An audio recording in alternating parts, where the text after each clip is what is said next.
nädal turgudel kätte on jõudnud 5. nädal, aasta on 2025 ja minu nimi ikka Urmas. Täna on esmaspäev, 27. jaanuar. Vaatame siis taas üle, mis eelmise nädalal toimus ja mida huvitavat võib-olla sellelt nädalalt oodata. Et eelmise nädala üks sündmuseid, millel ma ka nüüd siis pilgu peale heitsin, mis seal siis tegelikult toimus, oli WEF ehk siis World Economic Forum 2025, mis siis Davoses nagu tavapärane on, aset leidis ja mis sealt siis võib-olla olulist silma jäi, et võib-olla Donald Trumpi esinemine, kuna ta siin on meil olnud uudistes nii siit kui sealt poolt, et ka seal ta siis tekitas laineid nii-öelda oma esinemisega, et võib-olla esimene selline märk oli see, et ta esines virtuaalselt, ehk siis ta ei olnud ise koha peal. Aga arusaadavalt on tal päevakavad praegu väga tihedad. No igal juhul oma kõnes kritiseeris ta teravalt Euroopa regulatsioone ja rõhutas siis rahvuslikku protektsionistlikku agendat ja keskendus ta siis uuesti tollidele, NATO kaitsekulutustele ja dereguleerimisele. Et need on need trummid, mida ta praegu taab ja tema lähenemine siis eristus tugevalt foorumi koostöisele toonil, et selles mõttes jah, ta ajas ikkagi võib-olla osadel seal harjad punaseks nii-öelda. Aga mis siis oli selles mõttes nagu eriline, et see, et ta nagu nihkus seal traditsioonilisest USA toetusest üleilmsele majanduskoostööle. Et noh, see on see foon, mille ta on praegu nii-öelda võtnud. Ja noh, oli teemaks veel foorumil siis ka geopoliitiline võib-olla rahu teema, et käsitleti seal Ukraina sõda ja Lähis-Ida võimalikku relvarahu ja lahendusi sinna. Aga loomulikult oli ka tehisintellekt väga dominantsel kohal, et seal siis arutati muresid AI juhtimise väärinfo ja üldse selliste eetiliste aspektide üle ja tehti ka ettepanekuid siis üleilmselt AI regulatiivsete raamistike loomiseks.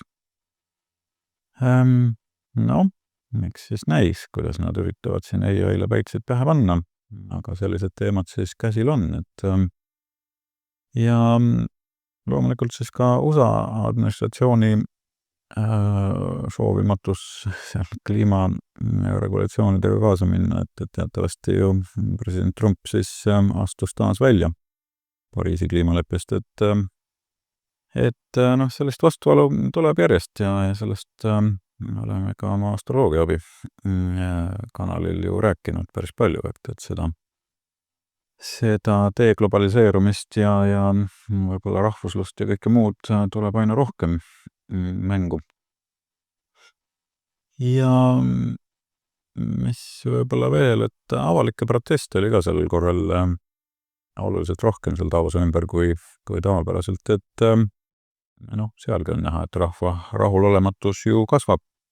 Ennekõike siis seal võib-olla rikkuse kontsentratsiooni ja korporatiivse ahnuse ja rikaste ja vaeste vahel see lõhe suurenemise vastu, et see on see teema, mis ilmselt hakkab fooni avaldama ka tulevikus, et rahvas muutub järjest rahulolematuks. Niisiis ja noh, mis seal veel olulist eelmine nädal oli, et noh, Trump siin oli kiire aeg oli kirjutada siis erinevatele uutele seadustele ja regulatsioonidele alla. Aga aktsiaturud iseenesest näitasid seal teist nädalalt järjest positiivset tootlust. Reedel küll siis oli esimene selline võib-olla ohukoht siin üle pika aja. Ja sektorite lõikes olid enim siis esil kommunikatsioon ja ka tehnoloogia ei olnud sugugi mitte halb.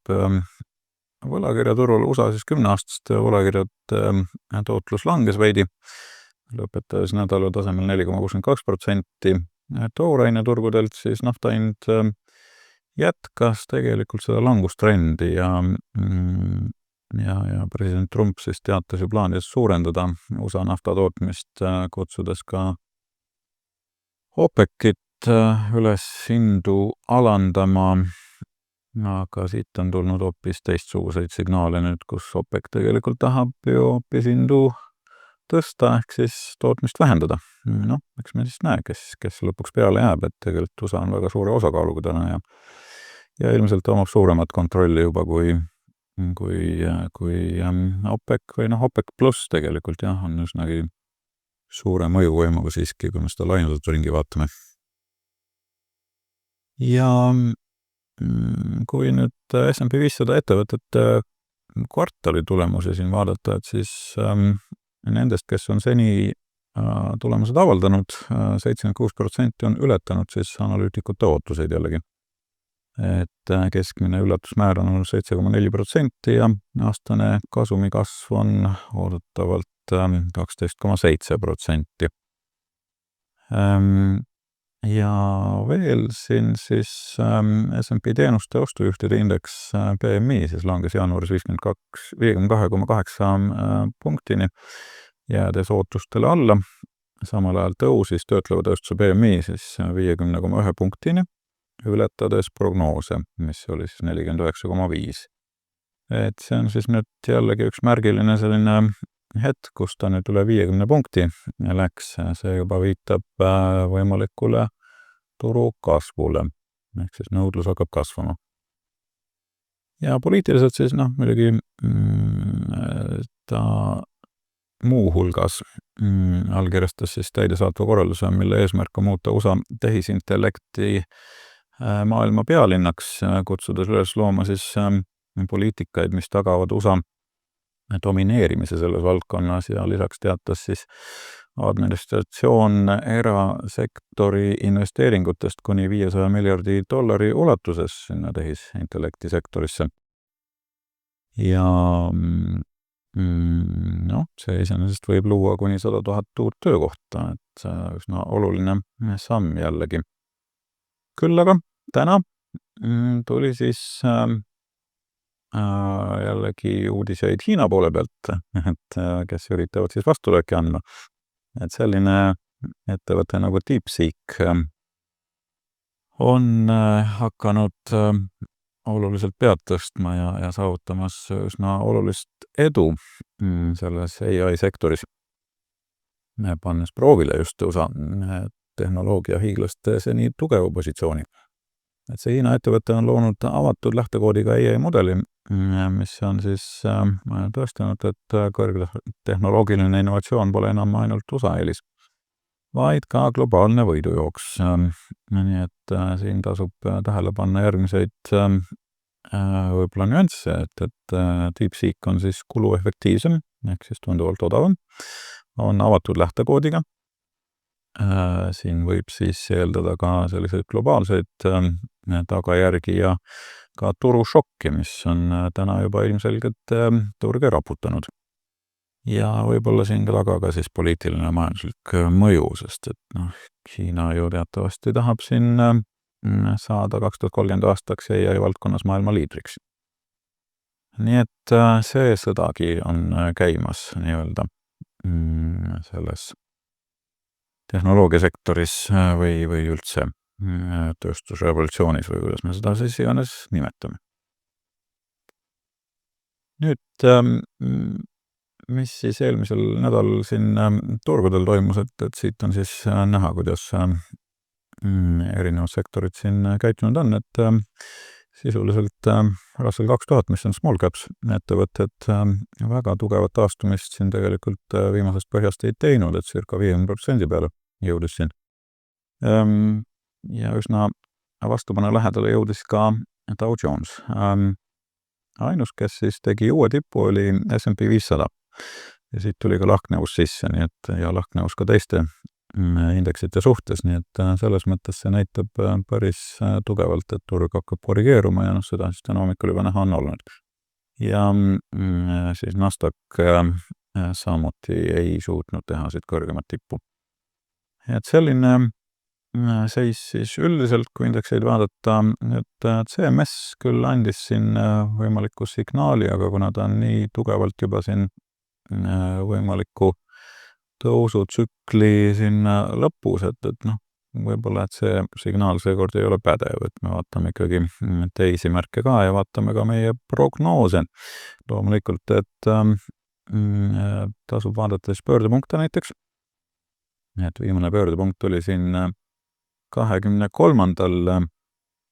mis siis oli neljapäev ja tõepoolest reedel siis hinnad hakkasid korrigeeruma ja täna siis seda enam, et igal juhul need pöördepunktid tasuvad jälgimist, neid saab siis ennetavalt juba teada meie Patreoni kanalist patreon.com/turutrendid. Ja S&P 500 prognoos osutus ka vägagi täpseks jälle kord, et siin siis reaalsed tulemused ka selle prognoosiga koos. Ja kulla puhul oli siis prognoos selline siin selle tumesinisega ja hinnaliikumine siis siin all reaalselt. Ja nagu öeldud, need prognoosid on üleval juba alates nädalavahetusest siin kõigile turutrendide ja turukuru taseme liikmetele ja alates neljapäevast siis kõigile teistele tasuta. Et kui sa tahad tsükleid õppida ise analüüsima ja võib-olla neid võimalusi leidma, et siis tule ja liitu minu koolitusega, sellega alustame juba sellel pühapäeval, 2. veebruaril kell 18.20 ja seda siis Zoomi vahendusel, nii et ei pea oma kodust isegi mitte välja tulema. Ja kõik need tunnid me salvestasime ka, nii et saab siis neid ka tagantjärele kuulata. Igal juhul olete oodatud registreeruma kas siis Patreoni e-poes või astroloogiaabi.ee/koolitused alajaotuses. Siin siis ka S&P 500 tehniline pilt ühetunnisel graafikul ja nagu siit näha, siis tegelikult see positiivne trend sai alguse juba 13. aga eelmine nädal siis ka trend püsis ilusti kuni reedeni, kus siis hakkas ilmnema võimalikke korrektsioone juba. Ja kui vaadata päevast, et siit on näha siis, et on ka selline lahknevus iseenesest siin S&P-l ju sees, et ja seda enam, et võrdselt kaalutud indeks siis tegelikult uut tippu ei saavutanud, et siin ka siis vastavalt lahknevus võrreldes tavalise S&P-ga. Ja nädalane pilt samuti näitab meile siin lahknevust juba, nii et kuigi pilt on üsnagi positiivne, et oleme siis sellisel äraootaval seisukohal, aga ohud on ilmselgelt üleval. Et siis 50 päeva keskmine laiema turu lõikes jõudes siia jällegi kesktasemetele välja ja 200 päeva keskmine jällegi natukene on taastunud, aga püsib siin üsna kesktasemete lähedal. Ja VIX on olnud tõusva turuga muidugi siis üsnagi madalatel tasemetel, aga selline kerge ärevus nagu püsib siin, et ei ole ta väga madalale jõudnud, et jällegi täna ilmselt läheb VIX ka üles. Et kui vaadata siin sektorite tootlust eelmise nädala lõikes, et nagu öeldud, siis kõige paremini andis tootlust kommunikatsioon, siis tõstis pead ka tervishoid ja ka tööstus, 4. kohale jäi siis tehnoloogia. Aga kõige võib-olla fundamentaalselt paremad on endiselt siis finants, kommunikatsioon ja ka tarbijakaubad olnud. Insiderite tegevus on siin oluliselt olnud langustrendis, nagu me näeme, et siit võib üsna sirge joone tõmmata, et see trend on tõepoolest allapoole liikunud ja selles mõttes ei ole ka ostuhuvi olnud, et insiderid on äraootaval seisukohal ilmselt samamoodi. Ja see soonsus, mida me siin jälgime, 10. muster eelkõige on see roheline joon, eks ole, et siin oli ka näha, et turud võivad siin taastuda üsna oluliselt, aga ohukohaks on meil siis veebruar-märts, et siin on tavapäraselt selline langusperiood olnud ja 42 kuu tsükkel ka viitab meil ju tegelikult võimalikule korrektsioonile, nii et selline on see tsükli prognoos praegu suuremas plaanis. Ja sesoonselt tegelikult siin on ka näha, et viimase 3 aasta Muster näitab päris olulist võib-olla langust õige pea. 5, 10 ja 15 aasta omad siis võib-olla natuke hiljem, siin veebruari keskel tavaliselt on see keskmine olnud. Statistiliselt see nädal on siiski üsnagi tugev olnud, aga jällegi siin on ka selline ebakõla hakanud tekkima, et 15 aasta keskmine on siiski olnud pigem languse poole. Ja 10 aasta keskmine siis 50-50, et on nii languseid kui tõuse olnud pooleks. Et selles mõttes see statistika meid see nädal väga palju ei aita. Ja astro poole pealt, mis siit siis silma jääb, et meil on tulemas järjekordne noor kuu kolmapäeval, et kolmapäev saab olema ilmselt üsna oluliseks päevaks. Seal on, peame meeles ka siis Fedi järjekordne intressiotsus tulemas ja istung, et sealt võib kuulda nii üht kui teist. Ja teisipäeval, eks homme vahetub meil see Merkuur märgi ära ja neljapäeval pöörab Uraan jällegi direktiivseks, nii et siin on üsna palju toimumas ja veel, kui vaadata New Yorgi börsikaarti, et siis täna on seal väga oluline seis, kus siis Veenus on jõudnud sinna päris tippu, 10. maja tippu ja kuu on ka täna meil siin minimaalses deklinatsioonis, et siin on päris palju toimumas, et ja kolmapäev, neljapäev on ka kuu sihitu ja jällegi volatiilsust üsna palju arvatavasti. Nii et jah, et selles mõttes volatiilne nädal ilmselgelt. Siis mida uuelt nädalalt oodata, nagu juba siin moka otsast öeldud, et kolmapäeval siis Fedi järjekordne kohtumine, kus nüüd ei oodata intressimäärade langetamist enam, aga jällegi Powelli kommentaarid on tähelepanu keskmes ja neljapäeval siis 4. kvartali SKT tulemas välja ja reedel siis ka avaldatakse PC raport, mis on siis oluline inflatsiooni näitaja. Ja kvartali tulemustest, see on nüüd väga oluline nädal, et siin on Microsoft, Meta, Tesla, Apple, kõik need suured on ju tulemas välja meil oma tulemustega ja üleüldse on see kalender meil väga, väga tihe siin selle nädalal, nii et tasub võib-olla pilk üle lasta, keda siin huvitavad erinevad teemad, et SoFi näiteks, mis sai ka siin võetud vaatluse alla nüüd, et ka see on tulemas välja juba täna. Nii et hoiame siin pilgu peal, vaatame, mis toimuma hakkab. Aga nüüd siis live-kaartide juurde ka, et kõigepealt kulla teema, et siin on järjekordne võib-olla selline tsükli tipp kätte jõudmas, et erinevad tsüklid on siin hakanud tipnema, 2 tükki neist ja võimalik siis, et kuld hakkab siit natukene korrigeeruma, tegelikult täna juba seda teinud on. Nüüd nafta puhul nagu öeldud, et siin oli tsükli tipp viimane 15. jaanuaril ja sealt edasi on siis hind korrigeerunud, et siin siis Trumpi lähenemine on avaldanud survet võib-olla hinnalangusele ja muidugi poliitiliselt on ka see vastavalt siis Trumpi plaanidele, et kahjustada Venemaa huve, et nafta hinda alla suruda ja muidugi inflatsiooni alla suruda, et siin on nagu erinevad faktorid, samas OPEC pluss üritab seda vastupidi siis jällegi töödelda ehk siis vähendada nafta tootmist. Ehk siis paistab, kellel esimesel närvid üles ütlevad, praegu selline vägikaika vedu käib. Siis Bitcoiniga ka seis põhimõtteliselt selline, et nagu nädal aega tagasi sai öeldud, et siin hakkab tsükli tipp kätte jõudma ja tõepoolest nii ta ka praegu paistab, et Bitcoin on läinud langusesse. Ja see pivot on praegu pidama jäänud, see on väga tugev pivot siin tegelikult. Nii et siit võib tulla üsnagi oluline korrektuur praegu peale või siis kasumi võtmine.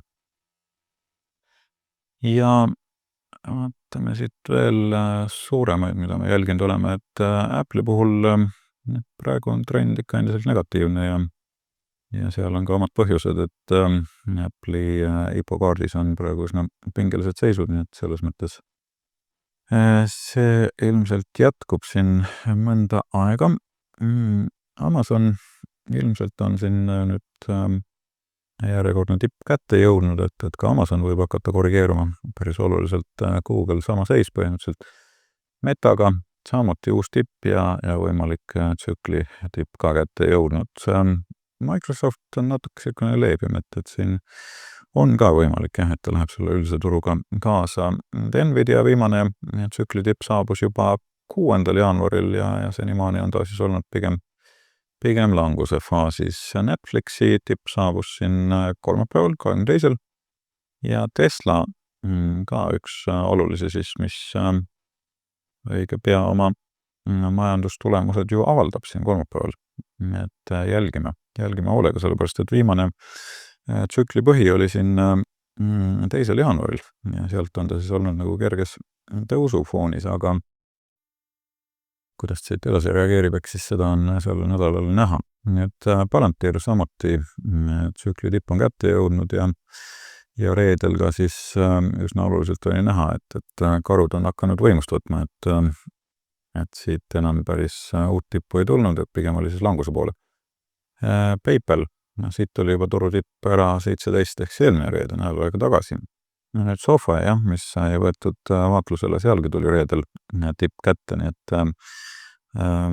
olgugi, et tänased majandustulemused juba tulid hommikul välja, nii et siit tuli päris ilus number, oodatust oluliselt kõrgem, aga samas, nagu me näeme, pre-market on hind languses, nii et seegi peab üsna oluliselt paika, et ka Sofa hakkab langema, nii et ega need tulemused alati ei olegi nii olulised, oluline see, mis on väljavaade tulevikuks, sest et hinda mõjutab just see, mida investorid ootavad.